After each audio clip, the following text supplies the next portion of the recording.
सर्वांना शरणू शरणार्थी। आज आपण एक वचन घेणार आहोत। तर हे वचन जे आहे ते शरणी मोळिगे महादेवी यांचं वचन आहे, जे 12व्या शतकामधील अनुभव मंटप क्रांती, बसव कल्याण व संबंध विश्वभरामध्ये झाली त्या संबंधित जे काही तत्वज्ञान पुढे आलं तर ते वचन साहित्य रूपात आलं। आणि वचन म्हणजे अनुभव, आत्मप्रज्ञा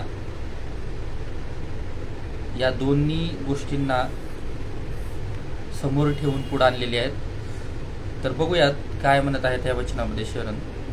अंगावर लिंग धारण करूनी प्राण संबंधी करण्यास्तव अंग व प्राण लिंगात समाविष्ट करण्याचा मार्ग कोणत्या रूपात असेल सांगा बंधू?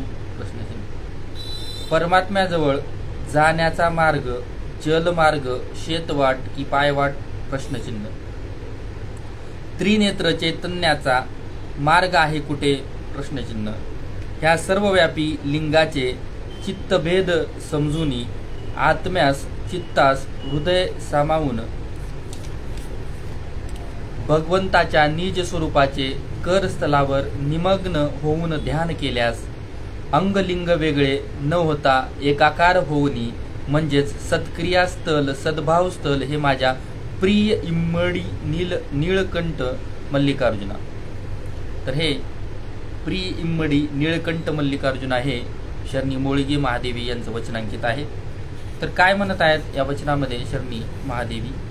तर अंगावर लिंग धारण केल्यानंतर प्राण संबंधी करण्यास्तव अंग व प्राण लिंगात समाविष्ट करण्याचा मार्ग कोणत्या रूपात असेल सांगा बंधू, असं म्हणलेलं आहे। अंग आणि लिंग यांना एक रूप करण्यासाठी कोणता मार्ग आहे असा प्रश्न केलेला आहे। त्यानंतर परमात्म्याजवळ जाण्याचा मार्ग जलमार्ग आहे का शेतवाट आहे का पायवाट आहे असं विचारण्यात आलेलं आहे। त्यानंतर त्रिनेत्र चैतन्याचा मार्ग आहे कुठे? त्रिनेत्र चैतन्य म्हणजे जी की संकल्पना आहे त्रिनेत्र जागृतीची। तर त्रिनेत्र जागृती म्हणजे परमात्म्याचं त्या ठिकाणी आपल्याला प्राप्ती होणे असा एक इनडायरेक्ट या ठिकाणी अर्थ बरेच जण भारत देशामध्ये मांडत आलेले आहेत। तर त्रिनेत्र चैतन्याचा मार्ग कुठे आहे असं प्रश्न विचारत आहेत।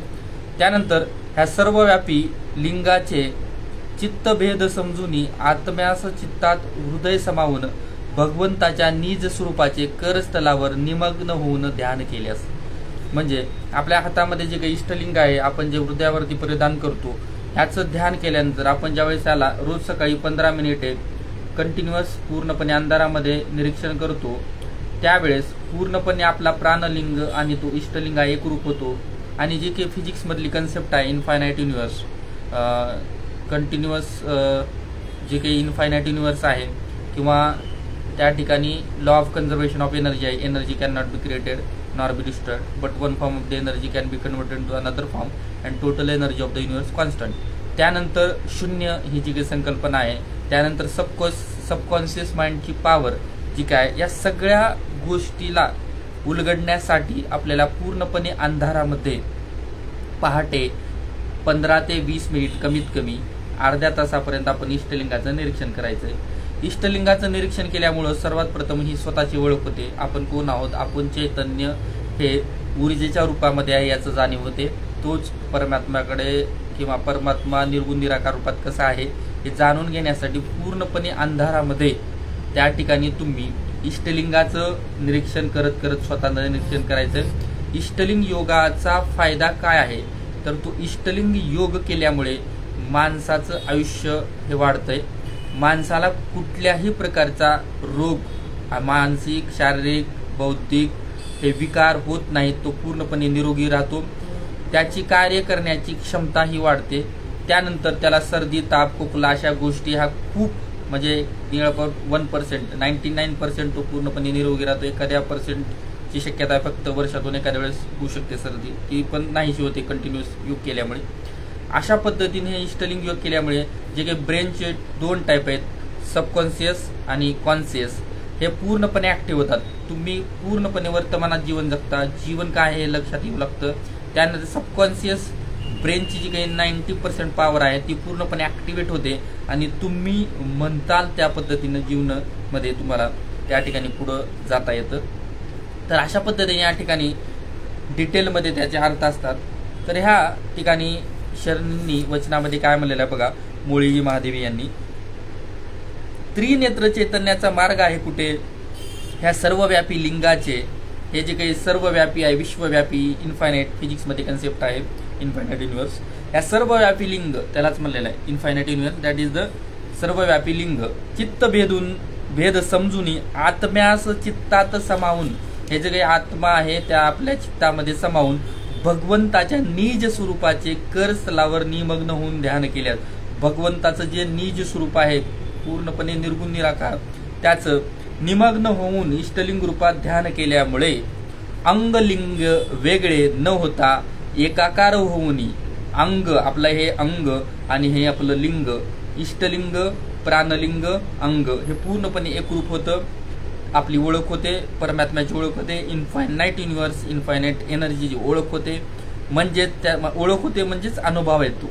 त्यानंतर म्हणजेच सत्क्रिया स्थल सद्भाव स्थल हे माझ्या प्रिय इम्मडी निळकंठ मल्लिकार्जुन, अशा पद्धतीचं हे वचनांकित आहे. खूप महत्त्वपूर्ण वचन हे मोळीगे मारय्या नावाचे जे शरण होते, जे काश्मीरचे राजा होते त्या काळामध्ये 12व्या शतकात, सर्व काही मुलाकडे सोपवून ते बसव कल्याणमध्ये शरणांच्या या लोकशाही कार्यामध्ये सामील झालेले होते.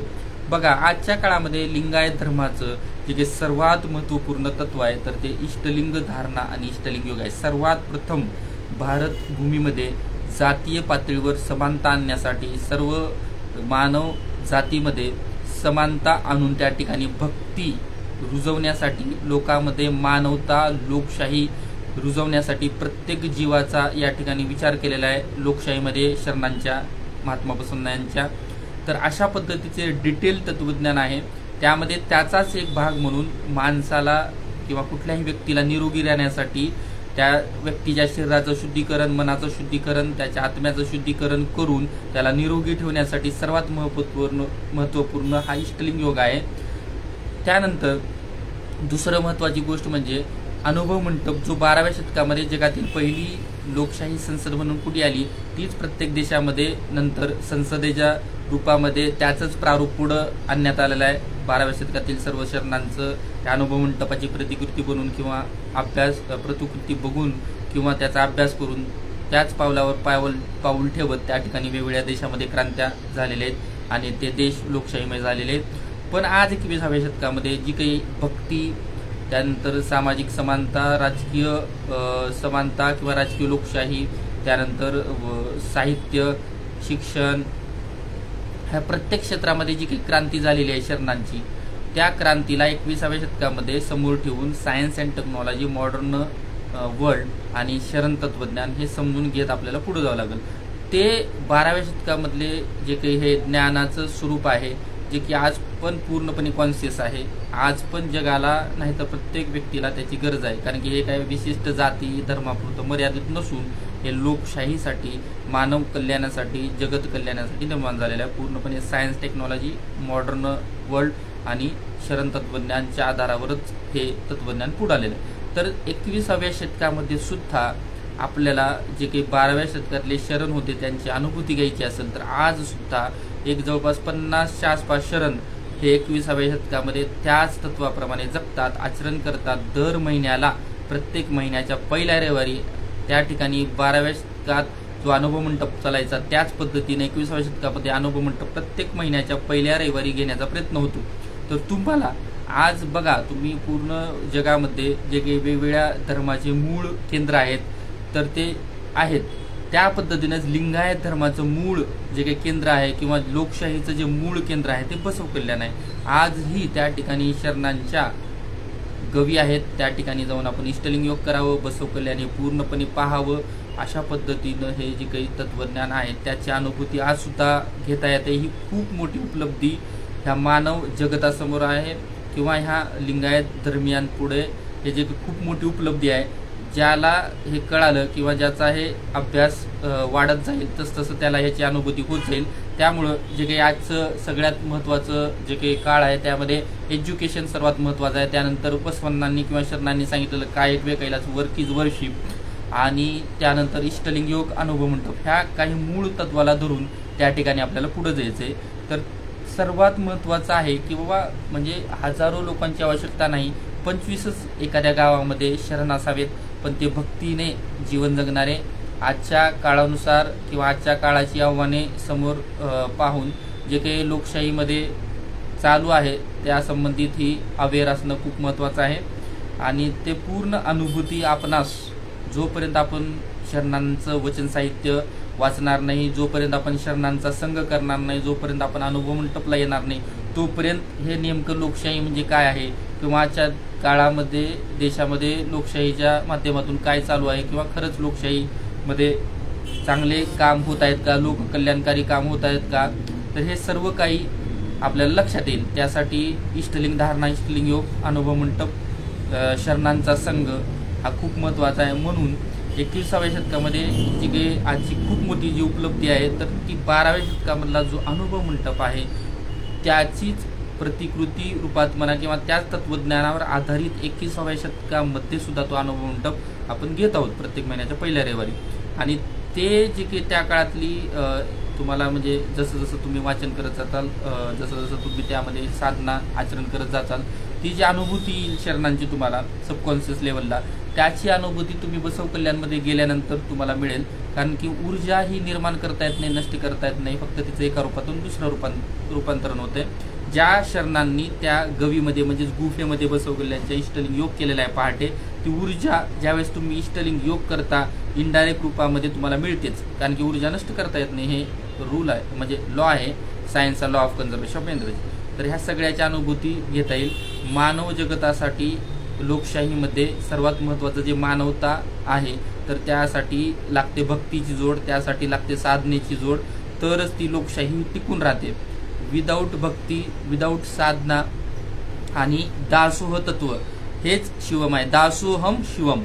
जोपर्यंत आपला समाजाला देण्याची भावना नसेल, आपल्या स्वतःचं मेहनत करून कायकवे केलं सोडून जोपर्यंत आपण समाजाला काही देणार नाही, म्हणजे दासोह, कुठलाही अहंकार भाव न ठेवता, मी देतोय ह्या भाव न ठेवता, आपलं एक समाजाप्रती दासोह स्वभाव निर्माण होणं महत्त्वाचं आहे. वर्क इज वर्शिप आणि दासोह म्हणजे कायकवे कैलास आणि दासोह हे दोन तत्व या पूर्ण विश्वाला, या पूर्ण आपल्या भारताला जगामध्ये पूर्णपणे पुढे नेतील. प्रत्येक छोट्यातल्या छोट्या व्यक्तीपासून मोठ्या व्यक्तीपर्यंत प्रत्येक व्यक्ती हा मानव तत्वज्ञानाला समोर ठेवून, शरद तंत्रज्ञानाला समोर ठेवून आधुनिक जीवनात जीवन जगत सायन्स अँड टेक्नॉलॉजीला समोर ठेवून लोकशाही ही राबवेल. अशा पद्धतीचा हा लोकशाहीचा उद्देश आहे. तर ते हळूहळू आपल्या शरणांना लक्षात येईल. तर सर्वात महत्त्वपूर्ण ह्या सगळ्या गोष्टीसाठी आपण महिन्यातून एक वेळेस आपल्या गावामध्ये असेल किंवा बसव कल्याण असेल किंवा मंगळवेढा कुठेही एकदा अनुभव मंडपला यावं आणि अशा पद्धतीनं स्वतः आचरण करत या ठिकाणी जी काही शरणांनी 770 शरण, 1,96,000 जंगम आणि महात्मा बसवांनी ह्या जगाच्या लोकशाहीसाठी जे तत्वज्ञान दिलेलं आहे ते पुढे नेण्याचा सतत प्रयत्न करूयात. सर्वांना शरणोशरणार्थी.